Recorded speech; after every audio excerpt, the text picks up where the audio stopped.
Welcome in study chemistry. आज हम लोग क्लास 12 के यूनिट 3 के ऑब्जेक्टिव क्वेश्चंस आंसर के बारे में स्टडी करेंगे। यूनिट 3 में हम लोग को इलेक्ट्रो केमिस्ट्री के बारे में स्टडी करना है। इससे रिलेटेड क्वेश्चन जो है इस वीडियो में दिखाया गया ऑब्जेक्टिव क्वेश्चन जो है वो, और इससे जो रिलेटेड वीडियो है वो पहले 7-8 वीडियो जो है आपका अपलोड किया हुआ है। यदि कोई इससे कंफ्यूजन हो तो आप उसको देखकर इसका आंसर आसानी से कर सकेंगे। तो हम लोग एक एक करके देखेंगे कौन कौन सा क्वेश्चन है और इसका ऑप्शन क्या क्या है। लास्ट में जो है इसका आंसर दिया हुआ है, आप पहले इसको टिक कर लीजिए। अपना टिक आउट करने के बाद मैच कर लीजिए ताकि आप अपना तैयारी देख सके कि कितना हम तैयार हैं अभी आने वाले एग्जाम के लिए। तो सबसे पहला क्वेश्चन है, the function of salt bridge is to, यानी कि साल्ट ब्रिज का क्या फंक्शन है। तो 4 ऑप्शन दिया हुआ है। इसमें फर्स्ट है, allows ion to move from anode to cathode. Second है, allows solution from one half cell to the other half cell. तीसरा है, allow the current to flow through the cell and keep, यहाँ पे keep है ये, the solution electrically neutral. और D में है, keep the level of solution same. चारों में से आप इसको अच्छे से स्टडी करिए और इसका आंसर आप बता सकते हैं कि इसमें से कौन सा इसका आंसर सही होगा। लास्ट में आप इसको मैच कर लीजिएगा।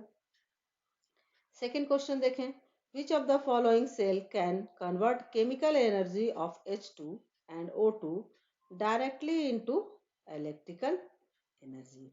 ये भी क्वेश्चन ये टॉपिक भी आपको पहले से बताया गया। इसमें से देखिए कौन कौन सेल है। तो इसमें मरकरी सेल है, डैनियल सेल है, लेड स्टोरेज सेल है और फ्यूल सेल है। H2 और O2 गैस है, इससे डायरेक्ट एनर्जी कन्वर्ट कर सकते हैं। किससे, तो आपको बताना है।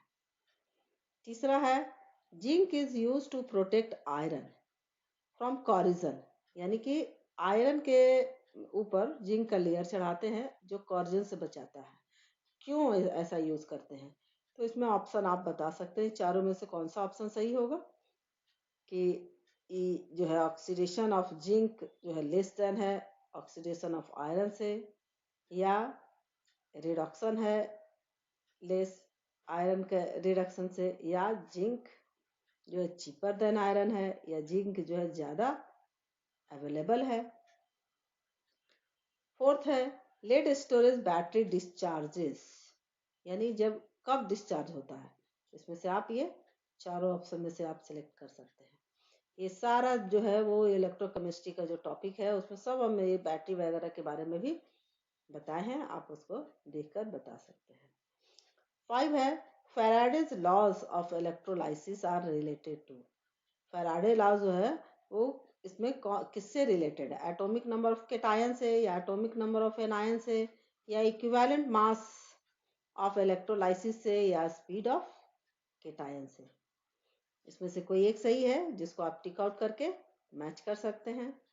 नेक्स्ट है, the other things being equal the life of a Daniell cell may be increased by, यानी कि डैनियल सेल में जो है वो other things being equal the life of Daniell, Daniell cell का लाइफ को कौन सा जो है वो बढ़ा सकता है, कीपिंग लो टेम्परेचर, या यूजिंग लार्ज कॉपर इलेक्ट्रोड, या decreasing concentration of copper ion, या यूजिंग लार्ज जिंक इलेक्ट्रोड। यानी कि डैनियल सेल का लाइफ को कैसे बढ़ा सकते हैं, चारों में से कौन सा ऑप्शन सिलेक्ट करेंगे इसके लिए ताकि उसकी लाइफ बढ़े।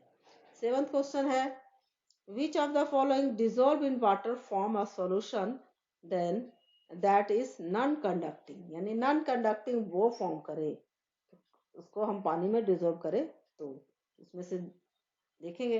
अब सबसे पहला है कि कौन सा जो है आयन में टूटेगा, जो आयन में नहीं टूटेगा वो नॉन कंडक्टिंग रहेगा। तो इससे आप इसका आंसर गेस कर सकते हैं। 8 क्वेश्चन देखेंगे, the charge required for the reduction of 1 mole of Cr2O7 2 minus ion to Cr3 minus ion. यहाँ पे आप कैलकुलेट कर लीजिएगा कि कितना इलेक्ट्रॉन रिलीज हो रहा है, तो कितना जो है एक फैराड में एक कूलम जो है एक कूलम से उसको कितना से मल्टीप्लाई करें। तो इसका ऑप्शन आप बताइएगा।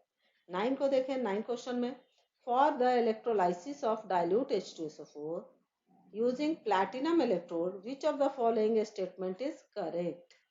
यानी कि H2SO4 का कर रहा है इलेक्ट्रोलाइसिस प्लैटिनम इलेक्ट्रोड की मदद से, तो कौन सा यहाँ पे ऑप्शन सही होगा?